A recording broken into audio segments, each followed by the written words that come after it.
नमस्कार, मैं कमलेश कबीर आपका एक बार फिर स्वागत करता हूं इस नए एपिसोड में।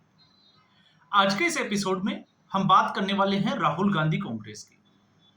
क्योंकि इस वक्त जब हम कांग्रेस की बात करते हैं तो कांग्रेस सिर्फ और सिर्फ एक ही व्यक्ति के आसपास घूमती हुई नजर आती है और वो है राहुल गांधी। अब राहुल गांधी कांग्रेस की बात हम इसलिए कर रहे हैं क्योंकि इस वक्त कुछ विधानसभा सीटों के ऊपर उपचुनाव हुए और उन उपचुनावों के नतीजों को अगर हम नजर डालते हैं तो कांग्रेस पार्टी को क्या मिला। अब उसमें मुख्य तौर से हम बात कर सकते हैं गुजरात और पंजाब। और यह बात करना क्यों जरूरी है? यह बात करना इसलिए जरूरी है क्योंकि लोकसभा चुनाव में जहां कांग्रेस पार्टी को आंशिक सफलता मिली, और यह आंशिक सफलता कांग्रेस पार्टी की सफलता नहीं थी, यह उस गठबंधन की एक सफलता थी जिसके बहाने या हम कहें जिसके साथ की वजह से कांग्रेस पार्टी को कुछ सीटें मिली और उसका पूरा क्रेडिट राहुल गांधी को दिया गया। और जब लोकसभा चुनाव खत्म हुए और उसके बाद में अगली चुनौती थी कांग्रेस पार्टी के लिए हरियाणा। और आपने देखा कि हरियाणा में जहां एक तरफ कांग्रेस पार्टी जीत की तरफ अग्रसर थी, फिर अचानक ऐसा क्या हुआ कि कांग्रेस पार्टी एंटी इनकम्बेंसी, और वो भी 10 साल की एंटी इनकम्बेंसी के बावजूद हरियाणा जीत नहीं सकी। और उस वक्त, क्योंकि उस वक्त मैंने नया चैनल जो है वो ये चैनल स्टार्ट ही किया था, तो आपने देखा होगा उस वक्त हमने पहले ही बात की थी कि कांग्रेस पार्टी का क्या होने वाला है। कांग्रेस पार्टी आंतरिक जो गुटबाजी थी और जहां कंट्रोल नहीं था, इस वजह से हरियाणा के विधानसभा चुनाव में फिसड्डी साबित हुई, या हम कहें कि हार का सामना देखना पड़ा। फिर उसके बाद में हरियाणा के विधानसभा चुनाव के परिणाम आने के बाद में कांग्रेस पार्टी ने फैक्ट फाइंडिंग कमेटी बनाई। उस कमेटी को जिम्मेवारी सौंपी गई कि वो हार के कारणों का पता लगाएं, और उस फैक्ट फाइंडिंग कमेटी में प्रताप सिंह बाजवा और अशोक गहलोत। और उस वक्त हमने बात की थी कि अशोक गहलोत ने जिस तरीके से अपने पुत्र मोह में आकर राजस्थान में कांग्रेस पार्टी का बेड़ा गर्क कर दिया, वो आखिर फैक्ट फाइंडिंग कमेटी में एक तरफा होकर क्या फैक्ट का पता लगा पाएंगे कारणों का, और क्या उनके ऊपर एक्शन लिया जाएगा? यह बड़ा सवाल था, क्योंकि हरियाणा में एक्शन लेना था भूपेंद्र सिंह हुड्डा के ऊपर। तो क्या कांग्रेस पार्टी ने अभी तक लिया? कुछ भी नहीं कर पाई। फिर हम बात करते हैं पंजाब के प्रताप सिंह बाजवा की। तो प्रताप सिंह बाजवा का उस वक्त भी मैंने बात की थी, और आज जब हम बात करते हैं, क्योंकि आम आदमी पार्टी सत्ता में है, तो आप ये बहाना लगा सकते हैं कि उपचुनाव में सत्ताधारी पार्टी को जो है वो एक एडवांटेज रहता है। लेकिन इस चुनाव के मायने क्या है आपको वो भी समझना पड़ेगा। पंजाब में जहां कांग्रेस पार्टी ये दावा करती थी कि आम आदमी पार्टी के 20 से ज्यादा विधायक कांग्रेस पार्टी के संपर्क में है, और वहां पर कांग्रेस पार्टी के कार्यकारी अध्यक्ष, क्योंकि इस वक्त कांग्रेस पार्टी आपने देखा होगा लेफ्टिस्ट विचारधारा वाले जो मीडिया वाले लोग हैं वो लगातार, और मैं हमेशा कहता हूं कि वो भ्रम की स्थिति पैदा करते हैं। और आप उनके वीडियो जब भी देखोगे आपको मिलेगा 48 घंटे में राहुल गांधी ये करने वाले हैं, कांग्रेस में सर्जरी होगी। और राहुल गांधी भी समय समय पर जो है वो बयान देते हैं, बारात के घोड़े, लंगड़े घोड़े, और भी जो है वो रेस के घोड़े, तमाम तरह के घोड़े ले आते हैं। तो ऐसी स्थिति में कार्यकारी अध्यक्ष का चुनाव हार जाना और इस्तीफा दे देना, और एक तरह से आम आदमी पार्टी में अरविंद केजरीवाल को, क्योंकि अरविंद केजरीवाल दिल्ली विधानसभा चुनाव में अपनी सीट हार गए थे, उनको एक संजीवनी देना, यह कांग्रेस पार्टी ने पंजाब में किया। फिर हम आते हैं गुजरात।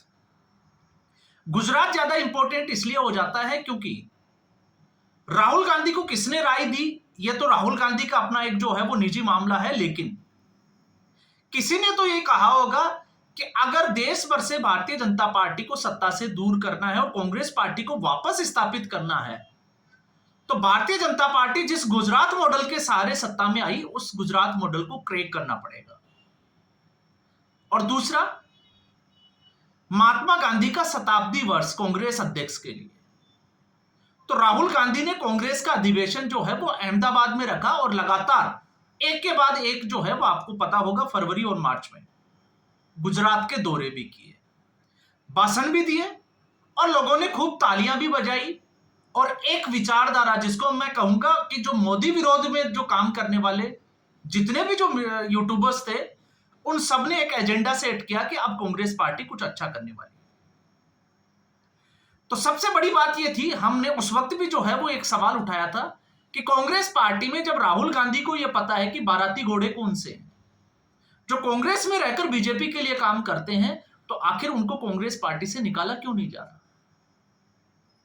आखिर भूपिंदर सिंह हुड्डा जो है वो अब तक कांग्रेस पार्टी में क्या कर रहे हैं? तो इनके ऊपर एक्शन कौन लेगा? और वही स्थिति गुजरात में बनी। तो गुजरात में लगातार जो है वो एक जिसको कहें कि माहौल बनाने की कोशिश की, लेकिन ये माहौल सिर्फ और सिर्फ तालियां बटोरने तक सीमित रहा। और हुआ क्या, विसावदर और दूसरी कड़ी की जो सीट थी, दोनों सीटों पर कांग्रेस पार्टी उपचुनाव हार गई। तो इससे अब देश को क्या मैसेज गया? और अगर इससे हम कांग्रेस पार्टी की स्थिति को समझने की कोशिश करें तो अब एक ही चीज जो है वो इसके आकलन में निकल कर आती है कि कांग्रेस पार्टी अभी समझ ही नहीं पा रही है कि जनता का मूड जो है वो किस तरफ है। आखिर जनता कांग्रेस पार्टी पर भरोसा क्यों नहीं दिखा रही? तो क्या उसकी वजह सिर्फ और सिर्फ राहुल गांधी तो नहीं है?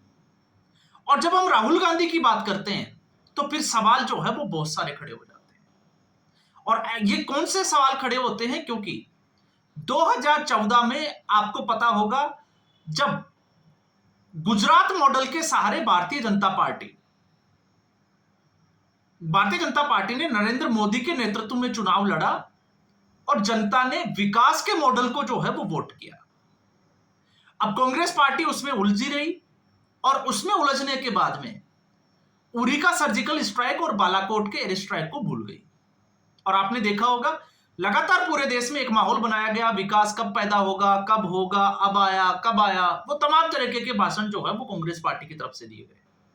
लेकिन 2019 का जो चुनाव था वो राष्ट्रवाद के मुद्दे पर लड़ा गया और कांग्रेस पार्टी उस ट्रैप से बाहर ही नहीं निकल पा रही, क्योंकि राहुल गांधी की जिद के आगे पूरी कांग्रेस पार्टी फेल हो जाती है। राहुल गांधी को जो लगता है राहुल गांधी वो ही बात करते हैं, इसके अलावा राहुल गांधी को किसी मुद्दे से कोई मतलब नहीं। तो यहां पर गुजरात की विसावदर सीट, जहां पर सिर्फ जो है वो 5000 के आसपास कांग्रेस पार्टी को वोट मिले, कड़ी की सीट कांग्रेस पार्टी हार गई। कांग्रेस पार्टी को उपचुनाव में सिर्फ और सिर्फ केरल की जो एक सीट है तिरुवनंतपुरम के आसपास की, सिर्फ उस सीट के ऊपर जीत हासिल हुई है। इसके अलावा आम आदमी पार्टी की अगर हम बात करें तो वो भी कांग्रेस पार्टी से आगे दिखाई देती है। तो आम आदमी पार्टी लगातार उसने साबित किया है कि वो कांग्रेस पार्टी की जगह ले सकती है। जो स्पेस कांग्रेस पार्टी ने दिया है आम आदमी पार्टी उसको भरने की पूरी कोशिश कर रही है। लेकिन जहां सीधे तौर से भारतीय जनता पार्टी की बात करते हैं तो भारतीय जनता पार्टी के साथ कांग्रेस पार्टी का सीधे तौर से मुकाबला जो है वो अब तक भी नजर नहीं आ रहा है। तो फिर सवाल ये उठता है कि आखिर कांग्रेस पार्टी में जो बदलाव की जो एक दिशा राहुल गांधी दिखाने की कोशिश कर रहे हैं, आखिर वो बदलाव की दिशा कहां है? तो इसमें एक राज्य का नेतृत्व और दूसरा राष्ट्रीय नेतृत्व। तो जहां राज्य के नेतृत्व में हम बात करते हैं तो आपने देखा होगा कि कांग्रेस पार्टी का कोई पुराना और मजबूत नेता है वो ही अपनी सीट निकालने में कामयाब हो रहा है, बाकी कोई भी नेता जो है वो अपनी सीट निकालने में कामयाब नहीं हो रहा। तो फिर सवाल ये उठता है क्या इसके लिए राष्ट्रीय नेतृत्व जो है वो जिम्मेवार है? और अगर राष्ट्रीय नेतृत्व इसके लिए जिम्मेवार है तो फिर ये सारी जिम्मेवारी जो है वो राहुल गांधी के कंधों पर जाती है, क्योंकि राहुल गांधी ना तो जो है वो क्षेत्रीय स्तर पर मुद्दों की पहचान कर पा रहे हैं, ना ही जो है वो किस नेता के साथ किस तरीके से डील करना है उस तरीके की जो है वो राजनीति इस वक्त कर पा रहे हैं। क्योंकि राहुल गांधी जिस तरीके की राजनीति कर रहे हैं आपको सिर्फ और सिर्फ उसमें मोदी विरोध नजर आएगा। कांग्रेस पार्टी का जो विजन है आगे के लिए, देश के लिए, कि कांग्रेस पार्टी क्या कर सकती है, उससे अभी कांग्रेस पार्टी कोसों दूर दिखाई देती है। और इसी का नतीजा है, आपने देखा होगा गुजरात में जो कांग्रेस पार्टी बदलाव की बात कर रही थी वो गुटबाजी में फंसकर रह गई। शक्ति सिंह गोयल जो नए नए जो है वो कांग्रेस के, आपको पता होगा, अध्यक्ष नियुक्त किए गए थे, उन्होंने हार की जिम्मेवारी ली और हार की जिम्मेवारी लेकर जो है वो इस्तीफा भी दे दिया। तो अब सवाल ये उठता है कि आखिर कांग्रेस पार्टी में बदलाव कहां हुआ। और जहां कांग्रेस पार्टी के बदलाव की हम बात करते हैं तो सवाल जो है वो राहुल गांधी के आसपास उन लोगों के ऊपर उठते हैं हमेशा, चाहे वो केसी वेणुगोपाल हो, चाहे जयराम रमेश हो, या फिर कोई दूसरा बड़ा नेता हो। तो आखिर फिर सवाल यही है कि कांग्रेस पार्टी में क्या राहुल गांधी इन लोगों के ऊपर एक्शन लेंगे, और अगर राहुल गांधी इन सब के लिए जिम्मेवार है तो फिर राहुल गांधी के ऊपर एक्शन कौन लेगा। क्यों? क्योंकि इस वक्त कांग्रेस पार्टी सिर्फ गांधी परिवार के आसपास ही नजर आती है, इसके अलावा कांग्रेस पार्टी कहीं भी नजर नहीं आती है। और ऐसी स्थिति में अब बिहार विधानसभा चुनाव सामने है और बिहार की जो स्थिति बनी हुई है, आपने देखा होगा कि तेजस्वी यादव ने तो राहुल गांधी की जो जनसभाएं या रैलियां जो है उनसे तक, या हम कहें कि कांग्रेस पार्टी को वो रैलियां तक नहीं करने दे रहे। तो फिर इस स्थिति में क्या कांग्रेस पार्टी राहुल गांधी के नेतृत्व में वापस उभर कर आ पाएगी, इसका जो है वो अब तक दूर दूर तक जो है वो कुछ भी दिखाई नहीं देता है। और यही इस वक्त जो है वो कांग्रेस पार्टी की स्थिति बनी हुई है। तो फिर कांग्रेस पार्टी जो गुजरात मॉडल को क्रैक करने की बात कर रही थी, और आज 4 महीने बाद में गुजरात में कांग्रेस पार्टी ने क्या करके दिखाया, तो अब आप इसका असर जो है वो बिहार की चुनावी राजनीति जो है उसमें आपको देखने को जरूर मिलेगा। और फिर उसमें आपने देखा जिस तरीके से ऑपरेशन सिंदूर के बाद कांग्रेस पार्टी के बड़े नेताओं के द्वारा एक दूसरे के ऊपर, चाहे वो कांग्रेस के नेता हो या फिर जिसकी हम बात करें कि प्रधानमंत्री नरेंद्र मोदी, उनको लगातार जो है वो एक कोसने की गंदी राजनीति जो कांग्रेस पार्टी ने शुरू की है, ये पूरा देश देख रहा है। और इससे बाहर कांग्रेस पार्टी जब तक नहीं निकलेगी तो लगता नहीं है कि कांग्रेस पार्टी की स्थिति में कुछ सुधार होने वाला है। तो इस एपिसोड में फिलहाल इतना ही।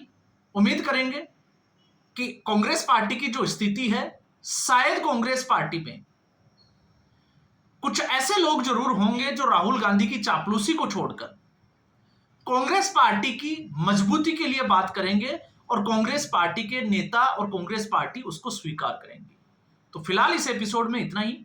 उम्मीद करूंगा एपिसोड पसंद आया होगा। वीडियो को लाइक करें, शेयर करें, चैनल जरूर सब्सक्राइब करें। धन्यवाद।